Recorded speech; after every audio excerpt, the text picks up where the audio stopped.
Moving on, 3 new criminal laws are rolling out today. The Bharatiya Nyaya Sanhita, Bharatiya Nagarik Suraksha Sanhita and the Bharatiya Sakshya Adhiniyam to come into effect across the country starting today. These laws will replace the colonial era Indian Penal Code, which is IPC, Code of Criminal Procedure and the Indian Evidence Act. Bharatiya Nagarik Suraksha Sanhita will replace CRPC. Under the Bharatiya Nagarik Suraksha Sanhita, judgment can be pronounced in the absence of the offender. Person having more than one pending case can't be released on personal bond, which was actually possible under CRPC. In a big development, medical report of a rape victim will have to be filed within 7 days.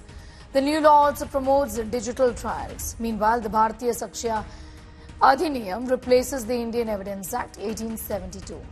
Under the law, digital records can be considered as primary evidence, and Indian Penal Code is replaced by Bharatiya Nyaya Sanhita. Starting today, organized crime, terrorism, murder will fall under these offences. The law also criminalizes deceitful sexual intercourse with a woman. Harming the integrity of India will be treated as an offence from now, and community service has been added as a form of punishment. बहुत लंबा consultation करके इन 3 कानूनों को लाया गया है। देश की परिस्थितियां के लिए आवश्यक था, टेक्नोलॉजी में इतना डेवलपमेंट हो गया उसके लिए आवश्यक था, और फॉरेंसिक साइंस में इतना डेवलपमेंट हो गया है इसलिए ये आवश्यक था। जब इंडियन पिनल कोड आया था तो उसका काम था कि नागरिकों को दंड दो, इसलिए वो भारतीय दंड संहिता, और वर्तमान सरकार का भाव है कि नागरिकों को न्याय देना है, इसलिए भारतीय न्याय संहिता है। It's a great initiative by the government और मैं इसको बहुत पॉजिटिवली लूंगी, स्पेशली फॉर द विमेंस जिन्हें बहुत ही शॉर्ट पीरियड में बहुत कहते हैं ना न्याय की एक डिमांड होती है, तो वो इस लॉ के तहत हम बहुत ही अच्छे एक इनिशिएटिव देख रहे हैं गवर्नमेंट का, और होप फॉर द बेस्ट कि ये जो लॉ है हमारे आने वाले टाइम पे आने वाली जनरेशन को एक बूस्टअप देगा, एक राइट देगा, और डेफिनेटली न्याय तो इसके नाम से ही जुड़ा है, तो वो तो हम डेफिनेटली एक्सपेक्ट करते हैं। नए कानून पे जो चीज़ आ रही है वो अच्छी चीज़ है, और इसके लिए अगर कानून आ रहा है ना तो आने के लिए उसके साथ इम्प्लीमेंट जो हो रहा है, लेकिन उसके रिजल्ट आने चाहिए। अगर रिजल्ट नहीं आएगा तो पुराने कानून और नए कानून में कोई फ़र्क नहीं रह जाएगा।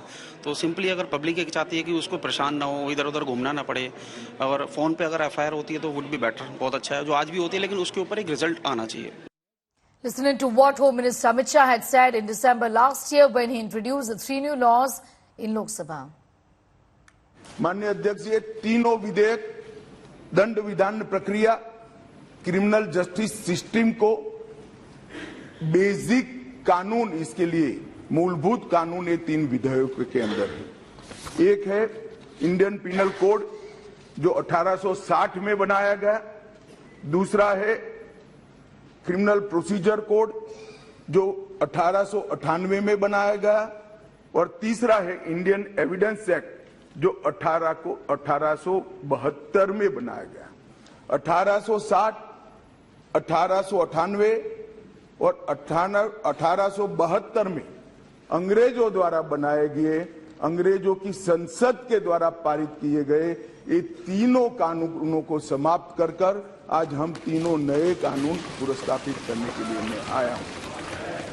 माननीय अध्यक्ष जी, इंडियन पिनल कोड 1860 की जगह भारतीय न्याय संहिता 2023 अब एस्टैब्लिश होगी।